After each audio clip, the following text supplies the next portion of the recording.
All right, welcome everybody. Just a reminder that today's session is being recorded. So welcome today, and just like to acknowledge elders, past, present, and emerging on the grounds of the Camaraga lands, which we are in, which are passing through today. And I'd like to introduce us penultimate brown bag for the year, and I'd like to introduce Charles Étienne Lavoie. Please tell me I pronounced that pretty close. That was surprisingly good. There you go. He's a PhD student from the University of Quebec in Montreal, and he'll be a bit of a presentation for today. You can introduce yourself as well. So the floor is yours. Thank you. All right, thank you so much. I'm super happy to be here. I'm glad I got to meet a few of you guys before the presentation. Thank you for being here. So yes, I'm Charles Étienne from Canada visiting. I'm currently doing my research internship at the Future of Work Institute with Marilyn Gagné. So most of my visits in Australia is actually happening in Western Australia for about 5 months-ish, but I'm here for a little bit more than a week just to visit a bit and pay visits to Emma I've been working with, and I've been working a little bit with Clive as well. So really a pleasure to be here. So today I'm just trying to maybe present a little bit of where I've been research-wise and where I'm at right now. So there's really two different projects I'm going to present. One is more what I've been doing for my doctoral thesis, and one is really what I'm planning to do or I'm doing right now during my visit in Australia. So without further ado, I'll get started. Before we get into the serious stuff, I just wanted to maybe do a quick icebreaker. So I didn't get to interact a whole lot with you guys so far, but maybe you guys can still attempt this little game, two truth and one lie. So here are 3 statements about myself. One of them is a lie. I'd like to. So first is well, I've been married since I have been with my wife since 2013, married for about 3 years, and I've never been apart from my wife until I came to Australia for over than a week. I have had almost a quasi career in Latin salsa dancing. I've learned salsa dancing since 2012, and I even gave classes and taught salsa in dancing studios in Montreal, where I'm from. And the last statement is I have grown up with Japanese culture quite a bit, animes and all that. So I've actually managed to develop a conversational level of Japanese via Duolingo, a trip to Japan, and animes, basically. So maybe we can do a quick vote. So who here thinks that the first statement was a lie? Okay, awesome. Okay. Who thinks the second statement is a lie? Okay. And who thinks that the last statement is a lie? Whoa. I'm seeing hands twice now. All right. Okay. Well, the last statement was the lie. So yeah. So I have nowhere near a conversational level of Japanese. I love Japanese culture, but yes. Half of it was true. You do love the culture. I do love the culture, but I have nowhere close a conversational level of Japanese. All right. So now that you know a little bit more about myself, here's a little bit more about myself research-wise. So my research is really at the intersection of 3 different literatures, I would say. The first is the self-determination theory literature. I'm sure some of you are familiar. Then I also look a lot at role combinations. So I'm interested in like role, like, for example, work-family conflicts, work-family enrichment, but not just work-family. I also ran some studies on student athletes, for example. So when people have multiple roles that they care about and how they can conflict or enhance each other. And I do have a lot of interest for the cognitive or everything that's like CBT almost processes, so emotion regulation, coping, predictive processing, etc. And all of that is underpinned by a very strong passion for methods and statistics. So I'm a very big stats nerd. So yeah, that's pretty much it. Thank you. That was me. Just kidding. Okay, so for today, what I'm planning to present, as I said, a little bit about my doctoral work, a little bit about the project I'm doing at the Future of Work Institute. And if we have time, maybe a quick concluding notes on where I'm seeing myself go next afterwards. So for my doctoral research, I just wanted to maybe introduce the topic by asking you a quick, thought experiment. So imagine a scenario where something happens, you have a role conflict, your boss, I don't know, you're working at an office job and your boss is asking you to stay overtime to work on some deadlines or whatever, but you had plans with your family or whatever you can imagine. And then in one scenario, you're trying to not think about it in order to reduce the unpleasant feelings associated with the situation in the moment.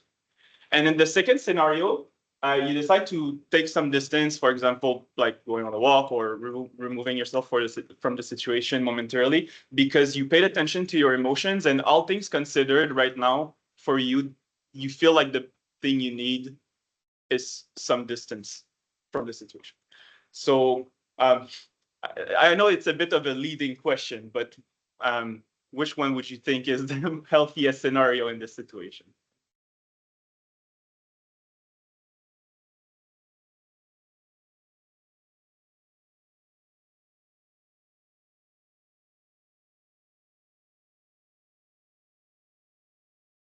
Okay, yeah, that's a lot of what we hear about the literature in coping in general. It's there's not a specific coping strategy that's better than another. You'll always get the famous answer, it depends.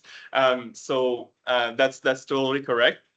We could assume that the person who took the time to maybe reflect a little bit on their experience before choosing, because both of the scenarios here could qualify for avoidance coping, some form of avoidance coping.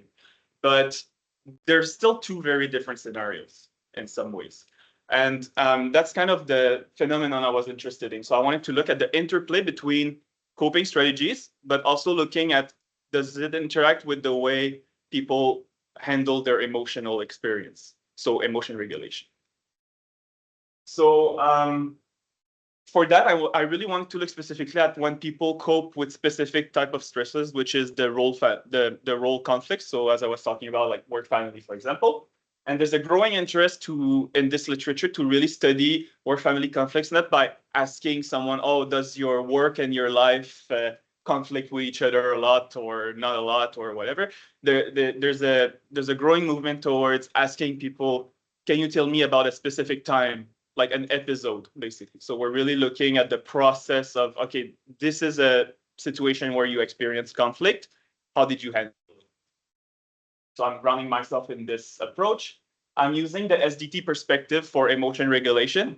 So SDT is really the theoretical framework behind how I'm approaching emotion regulation in my thesis. So based on the work from Guy Roth and Bonita, there's been like an SDT tree general styles of emotion regulation: autonomous, controlled, and amotivated. So there's this theory that I'm using a lot. And last but not least, I'm using also coping. So I'm basing myself on the taxonomy that's been developed in a theoretical paper specifically on coping strategies for when people deal with role conflicts. So there might be some differences with, the general approach avoidance or whatever that you could have potentially heard about before. So I won't go into the specifics, but just generally, I'm using this framework in my thesis. And oh yeah, importantly, this last framework that I presented, it has been presented in a theoretical paper, but there is no empirical research confirming it yet, and there wasn't any scales to really measure the coping strategies from that specific taxonomy. So I had my work cut out for me.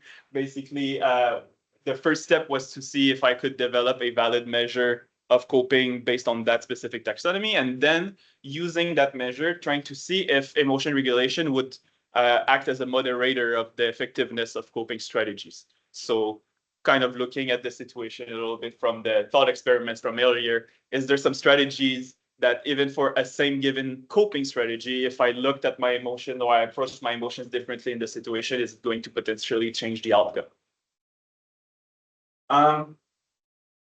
So to develop the scale, obviously I did a little bit of a literature search. I found out that there was indeed no scale for the need that I was trying to address. There was a lot of scales existing, however, and a lot of different approaches. And one of the things that really stood out for me looking at that literature on coping measurement is there are three very big classical challenges in that literature when we try to measure coping.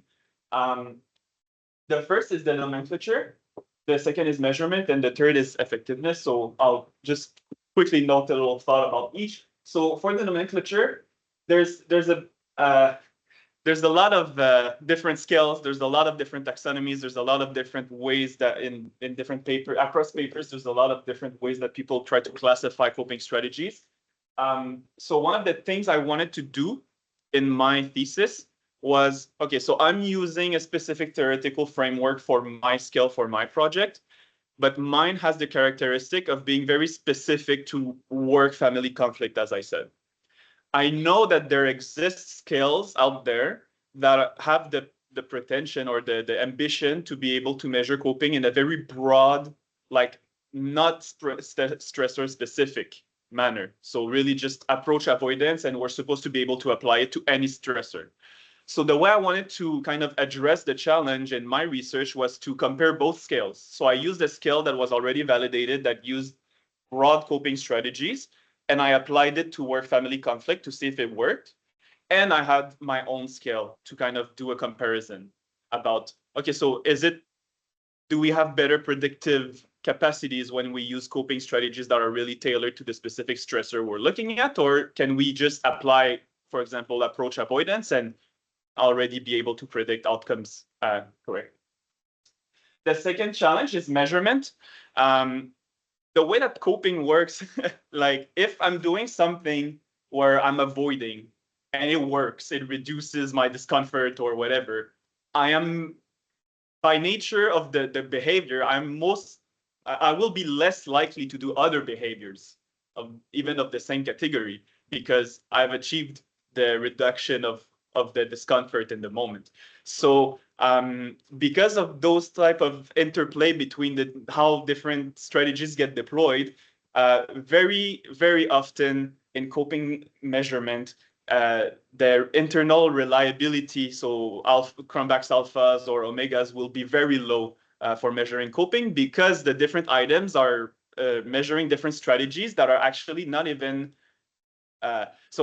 if you do a choice and then a compromise, well, if I did a choice, I didn't do a compromise, or what, like sometimes it's very kind of mutually exclusive. So the correlation patterns between the different strategies that you would expect to be in a different, in the same broad category, they don't behave as a factor specifically. So the measurement is really challenging.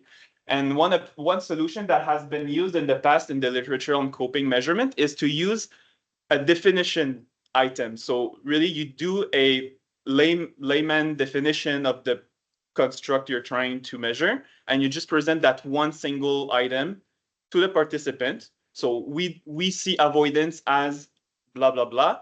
Have you done that? And then the person, or to what extent did you do that? And then the person will answer this one single item on a scale. And then if they answer something else than 0 or no, I didn't do that, you ask a follow-up question, which is an open-ended text where you say, okay, so you reported to have used some form of avoidance in the situation. Can you tell us in your words, what did you do that was avoidance that corresponded to the definition or the item we provided? So then what that allows us is we can do some interjudge coding of those texts, and we can even match what the participant understood as avoidance, and we can blindly code it and see if there's interjudge agreement and also judge and participant agreement. So we have a proxy for for reliability with the interjudge agreement when we code thousands of open-ended texts and we see, okay, every time the person talks about binging Netflix while eating ice cream, we categorize it about with avoidance or distraction.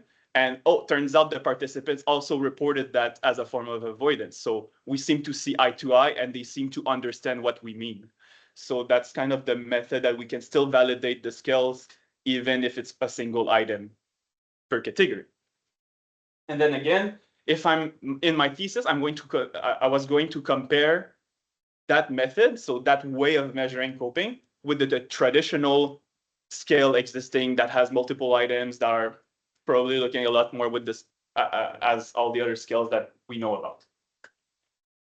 And the last challenge, obviously, is the effectiveness. So just as it was brought up, a given strategy, sometimes in some situation, it will be adapted. In other situation, it will be less adapted. And there is very little consensus on like for which situation, which coping strategy would be best. And there's a lot of potentially very determining factors that could modulate this. So the one I wanted to implement in my thesis was looking at the interplay or the moderations with emotion regulation. So I ran a first exploratory study to validate my scale. Then I published a registered report. So I don't know if some of you are familiar with a registered report format, but basically I had my first study with the results. I wrote the whole introduction and the plan for my main confirmatory study. I submitted that for peer review, received some peer review, was able to refine a bit of my design, even a little bit of my scale, do some refinements. And then I got some in principle acceptance. So all I had to do is I had 1 year to deliver and actually run the study. But I had the guarantee that if I was to deliver what I said I would do, the results would be published whether they were significant or not. So that was a very interesting situation to be in, where I could really focus on trying to be intellectually honest and not care about whether my skill performs better or whatever, right? So that's what I did. Then I ran my second study with a much larger sample. And I was able to validate my scale. So with the interjudge agreement and all of the process that I told you about a little earlier, I was able to confirm that on average, my skills seem to be pretty valid, pretty reliable based on the methods that are available to try to validate those type of items. And I coded thousands and thousands of open-ended text entries to see how does those items manifest in people's mind when they answer. So it really gave some rich data. And then for the main results, well, the first thing that I found out was that emotion regulation seemed to be a very powerful predictor of perceived coping success with the conflict episode. So if there's like one takeaway for me in my results, was that honestly, the effect sizes and the magnitude of the differences you can see just looking at emotion regulation seem to be very efficient. So if there was one thing I would probably focus on the most, it would be emotion regulation, even above and beyond coping. However, I did find some interesting results with coping. The moderations I was interested in looking at were there was a lot of significant interesting patterns. So a first one I want to show is, so this is like a general avoidance coping category. And this is the perceived coping success. Sorry, I think I have it. Okay, so perceived coping success, avoidance. And we have the moderation by autonomous/integrative emotion regulation. So what we can see is that on average, so the middle line here, on average, indeed, avoidance seems to be not the best idea.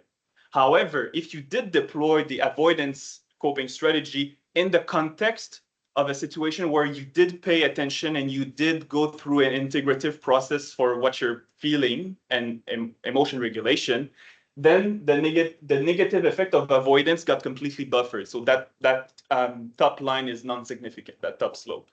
Whereas if you did not pay attention to your emotion and decided to purely just do avoidance, trying to, ignore your emotions as much as possible, then the negative effect of avoidance was even worse on perceived coping success. The other pattern that I noticed was that for approach coping, which was kind of, broadly, so on average, slightly positive, so a small effect size, but still significant. When it was done in the context of not paying attention to your emotion properly, so low integrative emotion regulation, the positive relationship was pretty much null, versus when it was done in the context of paying attention to your emotion properly, then approach coping had a much more substantial positive slope or positive relationship with coping success. And another pattern that I found that was really interesting was the unmotivated emotion regulation style. So we call it dysregulation. So it's really the situation where the emotions are felt as overwhelming, we could say. So in this one, it's pretty interesting because on average, again, avoidance seems to be negative or negatively related to coping success. But this moderation here, the interaction term statistically is positive, in the sense that the slope is less negative when there's high dysregulation happening. But you need to look at the plot and really realize that there's a big difference in the intercepts. And so the reason why there's a positive interaction is because people that are high on dysregulated emotion regulation, they start already with so low success rates or low perception of success that adding more avoidance to it doesn't change much. It's like a floor effect, basically. So you're just adding another dysfunctional behavior on top of something that's already going bad. However, if you are in a situation where you have it together with your emotion, like you're not in a dysregulated state, and then you do avoidance behavior, then you had a lot to lose, in other terms. So that was another pattern that I found. I thought it was pretty interesting. And then the final study for my thesis, briefly, is I decided to look at it in a multi-level manner. So I wanted to look at between person differences. So someone who does more integrative emotion regulation versus also at the within person level. So each time point for 4 different time points, people were reporting a different episode that they had to cope with. And then I was looking, so, okay, if me, Charles Étienne, on a given occasion, I pay more attention to my emotion than my usual, then do I get better outcomes? And basically, I was able to replicate my results. So this is a very scary slide, but just pay attention to the general story. So what we have it at both level 1 and level 2, so within and between. We have the 3 emotion regulation styles predicting coping success. So integrative being a positive predictor and dysregulated being a negative predictor. Then we have different coping strategies that are sometimes in themselves also predictors of coping success. In my study too, I tested a mediation path. So what I found is that in some cases, for example, if you are dysregulated or if you are in a controlled emotion regulation style, you will be more likely to do something like avoidance. So there is kind of like a causal or not a causal chain, but a mediation pattern as well there. On top of the moderations that I was already looking at in my previous study. So I replicated them here and found similar patterns. And I was also able to look at all types of outcomes that are mediated by the perception of coping success. So vitality, family performance, work satisfaction, family satisfaction, vitality, etc. All of that above and beyond. So while controlling for the general perception of work-life conflict. So the level, like the general appraisal. So what's interesting in there is that we find that coping successfully with a single given episode is a significant predictor of outcomes above and beyond the general perception of how much do my work and life conflict together. So that was kind of what I did for my thesis. So I was looking a lot at dynamic processes, trying to look at conflict and coping. And for where I wanted to go next was I wanted to move a little bit away from conflicts and problems, and I wanted to look a little bit more at growth of opportunities and growth situations. So a little bit about the research project I'm doing here now in Australia. So following my thesis, now what I'm doing here in collaboration with Marilyn Gagné and the Future of Work Institute. So in SDT, three basic psychological need, basic psychological need theory. There seems to be two major areas or two major pathways where people try to innovate in that specific sub-theory of SDT. The first one seems to be to try to provide conceptual refinement for the existing needs. So one great example of that, I'll show it on the next slide, sorry. The second path for innovation in basic psychological need theory is trying to identify potential new needs. So above and beyond the three fundamental ones. So when it comes to the refinement path, there's extremely interesting work from you and colleague from 2022, where they figured out that in our current measurement of competence satisfaction for the need satisfaction of competence, there seems to be lacking a dimension or a facet of it that would capture the incremental aspect of competence. Because if you look at original theorization, original publications, and even from the first couple papers from White, for example, 1959 or whatever, when they were talking about affectance and all that, there seemed to be, yes, am I doing good? Doing well, but there was also a dimension of doing better and improving. And so in the paper from you and colleague in 2022, they were able to develop a scale and figure out that incremental competence did seem to behave as a second facet of the competence need, and that when measured, when also measured, it seemed to be able to predict outcome above and beyond, or different outcomes above and beyond the static aspect of competence.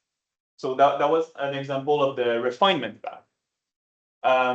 An example of the identification of new need path is the work from Gonzalez-Cruz and colleagues, where they do some work on novelty. So is novelty a basic psychological need? And they did a series of studies where they were able to find that novelty seemed to be able to predict some outcomes above and beyond the other three needs. So the central question of the work of the project I want to do in while I'm here in Australia is, well, importantly, all of the research that was done to establish the legitimate candidacy of the novelty need as a fourth basic psychological need, they were conducted without including the incremental aspect of competence in the measurement of competence. And for some theoretical reasons, there are reasons to think that what might be satisfying in the novelty need, or the ingredients that could be satisfying in the novelty need, could be attributed to the same active ingredients that happens when the person feels like they're improving or they're increasing their capacities or getting better, basically. So incremental competence. So we're going to look at three different possible scenarios. The first scenario is maybe novelty is a distinct need above and beyond the other three, including incremental aspect of competence. And maybe its motivational effects do exist above and beyond incremental competence. So that would be kind of added evidence in favor of the candidacy of novelty for a fourth need. However, scenario B would be maybe novelty is a distinct need, even when we consider the incremental aspect of competence. But maybe all of its motivational effects exist via its association with incremental competence. So then it would be a support for it being distinct as a need, but it would not support it. It would almost disqualify it as a basic psychological need, because all of its motivational effects would be mediated by the existing three needs, basically. And the last scenario that could also happen is maybe when we do measure the incremental aspect of competence and novelty together, maybe they're not even easily to distinguish empirically. So those are the three different scenarios we want to consider. We're going to test it. To do that, we want to look at it not just at the person level, but we're going to ask each participant in our study to report about their basic psychological need and motivation experiences in a work skill-based activity and in a non-work skill-based activity. So I'm bringing back a little bit of the role combination stuff here, but the goal here is to be able to say, well, is this true between people, but is it true also in a domain versus another domain? And we're also going to do it longitudinally, so that becomes a tree-level model where each time point will be clustered within a specific domain, so work domain or leisure domain, and then each domains are clustered within person. So we're going to ask basically in a multi-level manner, does novelty and incremental competence differ? And does novelty seem to behave as a basic psychological need even when incremental competence is part of the equation, basically? One last little thing before I conclude and open for discussion. There is a big prerequisite to being able to do this right. So the endeavor that we're looking at with novelty and incremental competence, we want to look at both the satisfaction and the frustration aspects of the need dynamics. And right now, there seems to be, we will argue that the way that novelty frustration right now is measured in the existing scale corresponds a lot to what we can call monotony. So a lot of the items have to do with things being routine, nothing being new, etc. And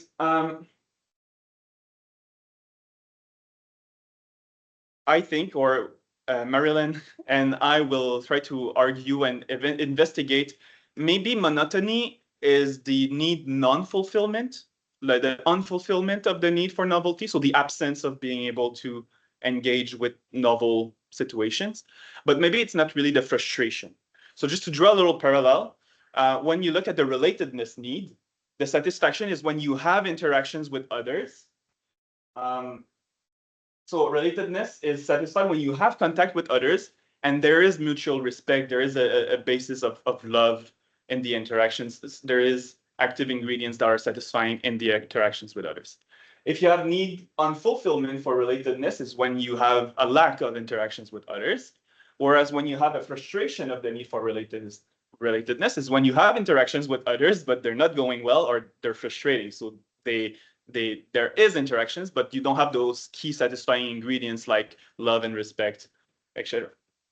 So we could draw the parallel and say, well, maybe the novelty satisfaction engaging with the new and discovering. So the active ingredient would be the discovery aspect. The monotony would be the unfulfillment of novelty. So not a lack of engagement, opportunities for engagement with the new. Whereas the frustration would be engaging with the new, but without the discovery. So not being able to make sense of a new situation for prolonged, despite effort for a certain period of time. Some examples that we could potentially think about would be culture shock, for example. So you're exposed to something completely new, and maybe in the moment at least you have a unpleasant experience of not being able to make sense. So it's engaging with the new actively, but not having the key satisfying ingredient of discovery that comes with it. So that would be kind of what we will test. So it is a little bit of a, it's an empirical question. We're going to see if it seems to be the case. We have some theoretical reasons to believe so. The more I think about it, the more I'm like in my own things. I do have the impression a little bit that qualifying monotony as the frustration of novelty seems to be potentially the wrong way of framing it personally, but I'd be super interested in hearing your thoughts about that topic. So in general, what I'm going to try to do is trying to contribute to the advancement of basic psychological need measurement and see if incremental competence is sufficient or if we also need novelty and how do they distinguish or not. Yeah, thank you. John? Question? All right. Let me clarify. Now, are you saying that novelty is a fourth need or novelty is a component of the three basic needs? That's exactly like the two scenarios I want to make compete empirically in my study. So Gonzalez, Kut, and colleague in their series of 3 different papers, they argue for novelty being a fourth need.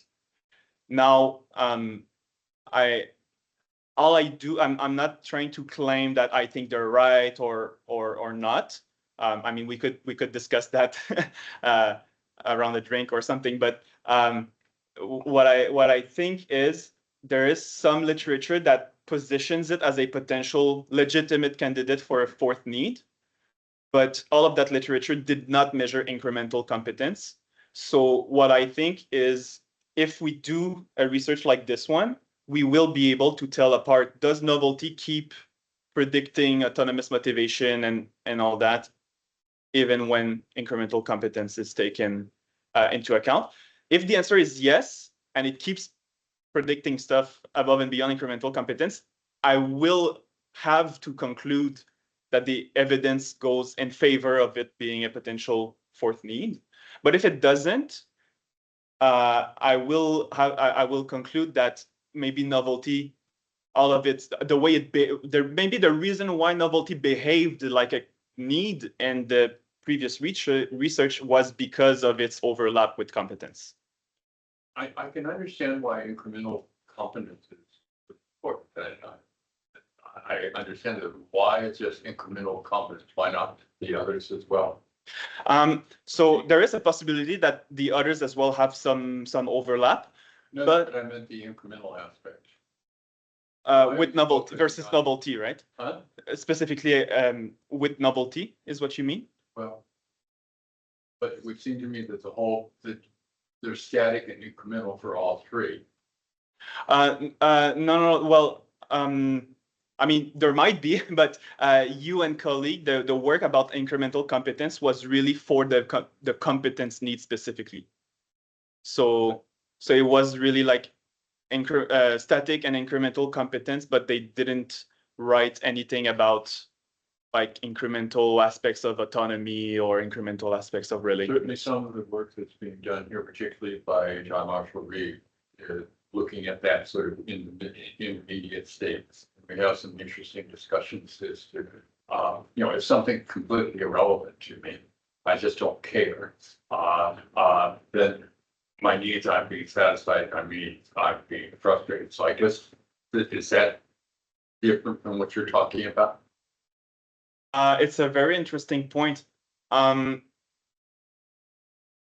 do refer to like the framework. I have such a hard time talking about or like mentioning I don't remember the last name of the authors, but there is a framework or some papers that have been published where there seems to be not just satisfaction and frustration, but a third state where it's unfulfillment. Probably John Marshall and our team. Oh, it's possible. I remember it wasn't the first author, but I don't remember the whole authors list. But I do remember like the 3-state model, and yes, indeed, like so what I'm thinking is maybe monotony would be the unfulfillment aspect of novelty. I don't think so. Okay. I don't think so. I think monotony. The unfulfillment, the middle one. Oh no, unfulfillment. Yeah, okay. Unfulfillment, yeah. Wow. Because I think so in line with what you were saying about something that you don't care about, Yeah. I think whether it's even if we go back to the parallel with relatedness, unfulfillment would be either a lack of opportunities to engage positively with others, or potentially opportunities to engage with others where I like something that I really don't care about, right? So it's not appraised maybe as a meaningfully relevant to my goals or whatever. So in that case, I could easily see even some form of engagement with others not fulfilling the need necessarily. So in the same way, maybe like maybe you engage with some kind of novelty or variety in your daily life, but it doesn't strike you as, you know, a discovery or something like that. And therefore, even if there was objectively, maybe an observer would say there was novelty there, but you didn't feel a novelty satisfaction per se. I could definitely see that happening for sure. Yeah. Any other questions? Well done. So, All right. on behalf of DP as well, just before, we like to always give our international guests, I'm gonna call this novelty, jar of Vegemite. Nice. So, you know about that. Yeah. Thank you. And Tim Tams as well. So well sorry, done. kids. Thank you so much. Thank you. And we'll be back here in about 45 minutes time for Jackie's brown bag. Last one for the year. Thank you, everyone. Thanks for those online.